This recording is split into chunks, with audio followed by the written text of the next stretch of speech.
Well, as I talked about in the first little video on the equipment and what worked and what didn't, I'm going to break this down into sections so we can you can look at just what you're interested in. You don't have to look right through the whole videos. So now I'm going to move on to section 2, which is food and cooking equipment. First of all, I'm going to start talking about some of the food and what I took for my requirements for the day. And I think a key thing before you go is to realise that you need to take enough to keep yourself fueled well and keep your body and your mind in good spirits. Because if you don't, you're not going to hunt at your best. And I have spoken of this before, but everyone's individual food requirements are going to be different. Now for me, I tend to try and hunt as slow as I can, burn the energy as slow as I can, and I probably don't need as much food as many others. So I'm going to break this down from virtually as the day progressed and what I pre-prepared, and most of my meals were pre-prepared either by myself or by some other company. So first of all, in the morning, all I would do is I would have my cereal. Now this was what I'd made up prior and basically put in these Ziploc bags.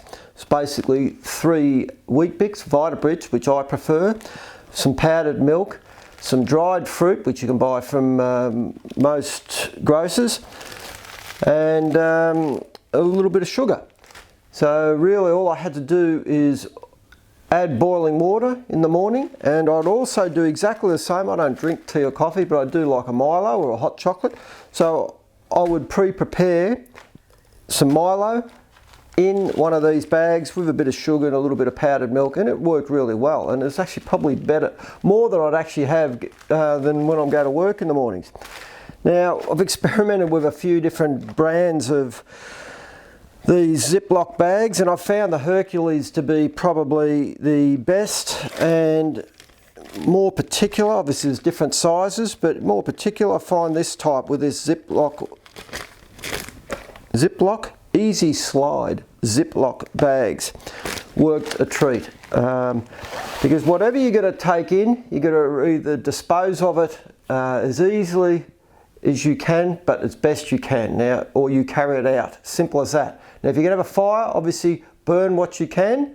A lot of people will disagree with this, but you have to be practical. Better to burn what you can than leave it lying around, because it's just not on, and it doesn't paint us hunters or campers in a very good light when you walk into a pristine area and you find rubbish lying around.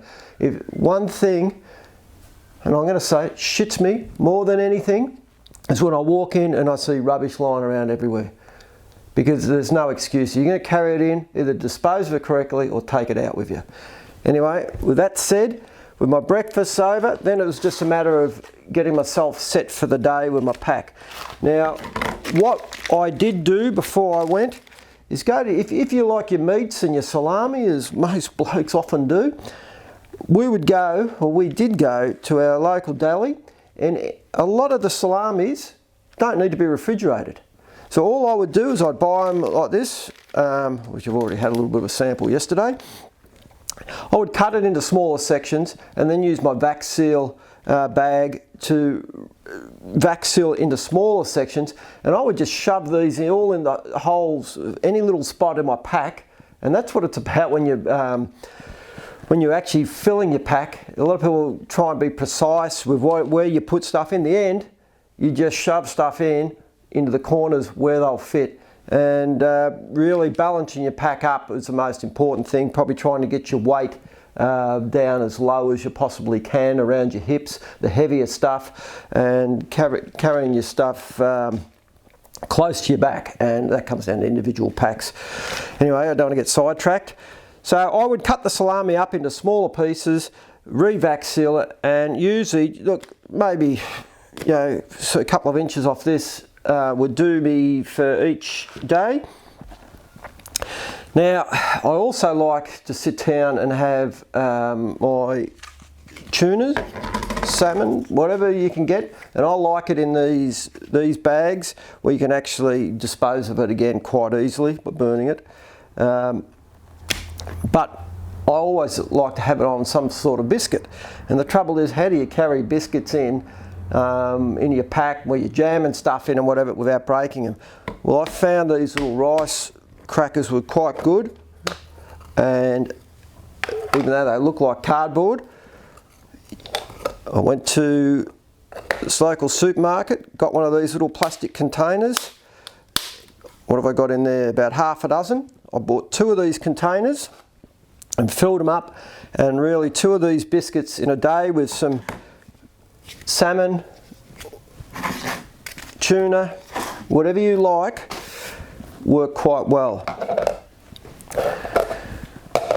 The other thing that I would do at the start of the day, and especially on the cold days, 2 cup of soups into a small thermos like this, fill it with boiling water, and you are good to go all day. And it's marvellous on a cold day how good you feel when you're having a nice, and I love a hot tomato soup.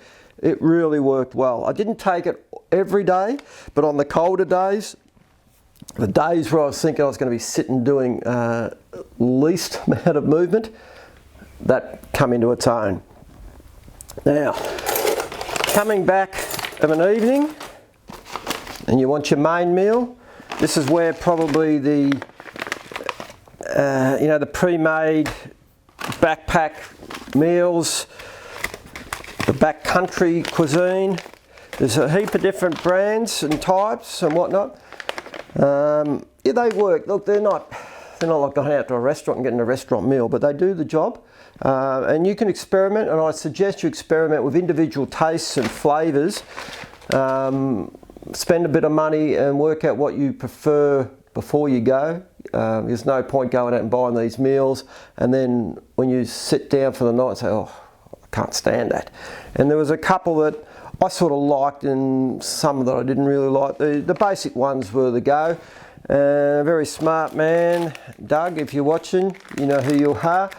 You'd say to me, just buy the single serve ones and bulk them up with some 2-minute noodles, and that worked quite well as well.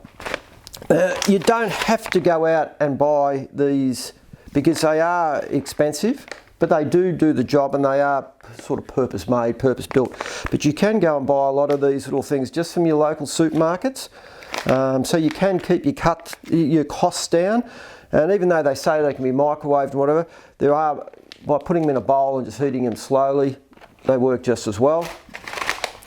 So that's pretty much what I would use over a day. Look, obviously food is going to be your biggest thing when you're carrying your stuff in. And your biggest issue is going to be, more than anything, is your water.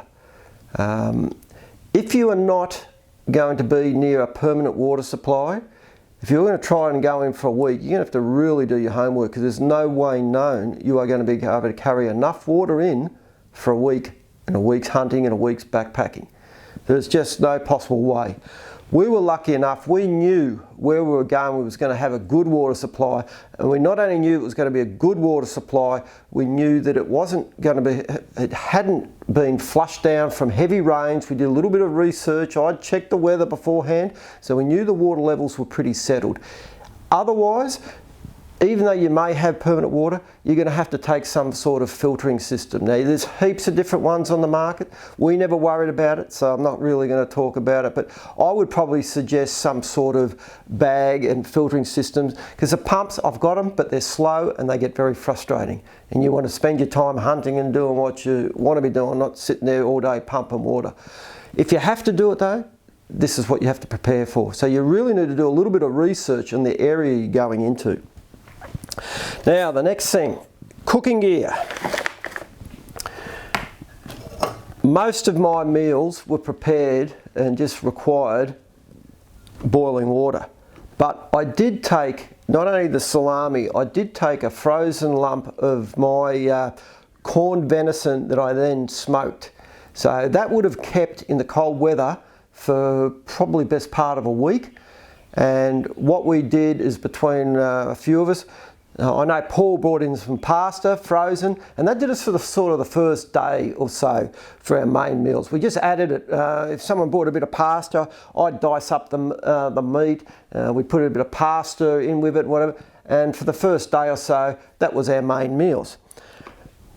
Now, to boil your water, obviously you've got a couple of options. You get a fire going and you have a billy going. Now, I think it was Ben or Paul carried in a small billy, and that worked really well. Because just remember, you don't want to carry a billy in or any sort of pot or like this without putting something into it in your pack, because space is paramount in your pack.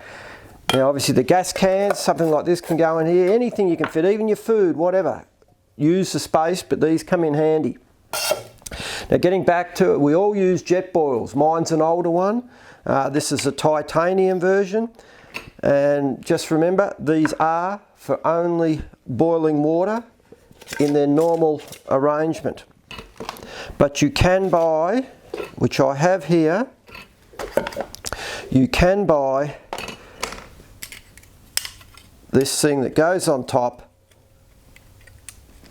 and when you know how to put it together, you open this out, and this can be used to cook on. Obviously that goes on there, but you can use a normal hot plate or whatever on there.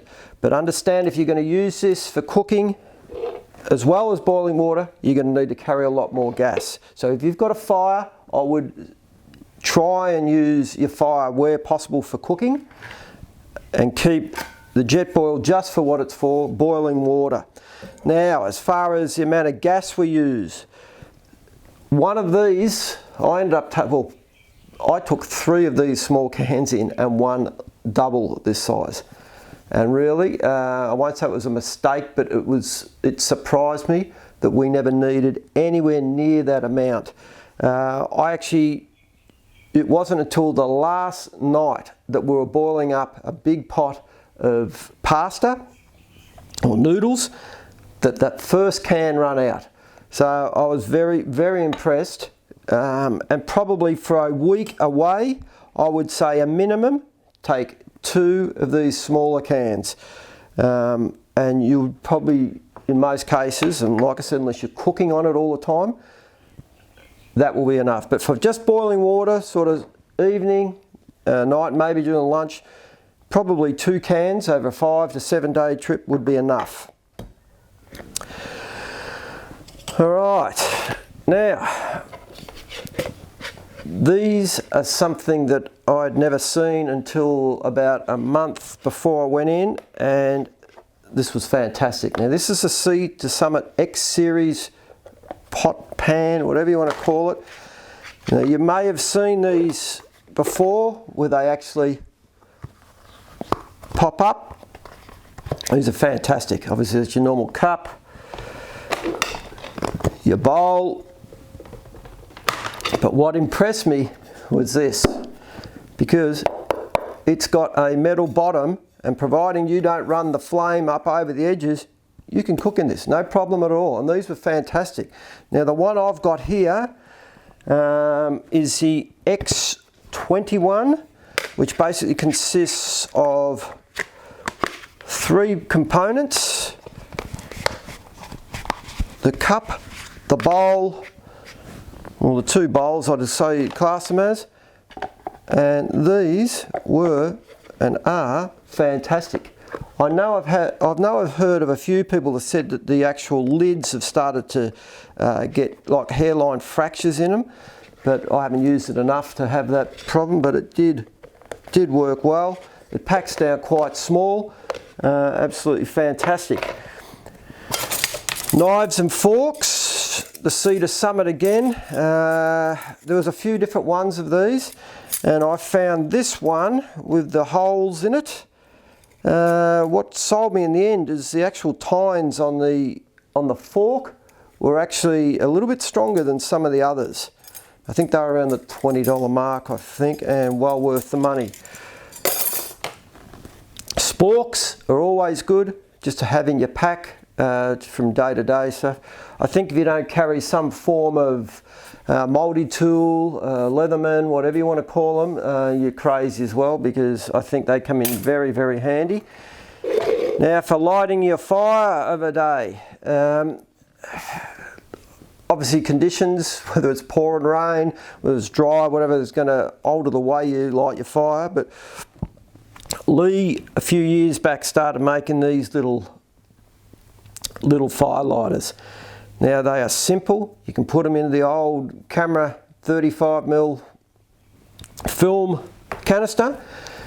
Now don't quote me on the way he makes them, but I'm pretty sure he just makes them with a little bit of Vaseline and I think one other oil I could find out. But bottom line is you can jam these into a little film canister and these work better than most fire lighters. Cigarette lighter is a must. If you want, you can carry, there's heaps of different options. You can carry a flint. You can buy heaps of these nowadays. To be honest with you, they work all right.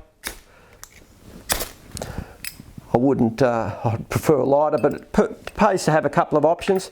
Look, bottom line is, you really want to do a little bit of homework at the start and what you think your food requirements are going to be, and you sort of want to take an extra day in just in case, possibly at least an extra day's worth of food in just in case. And look, really, I think it's a matter of you slowing down, which is an imperative thing when you're hunting anyway. Slow down, don't burn the energy too much.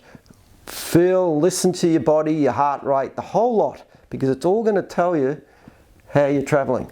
Because I can tell you now, you start to go too hard, you're going to burn up too quick, you're not going to hunt as well, and you're really just going to not enjoy the whole adventure. And that's what it should be. It's not about shooting everything, it's about enjoying being there and taking in the whole thing. Anyway, that's enough on the food and cooking gear. We'll move on to the next step.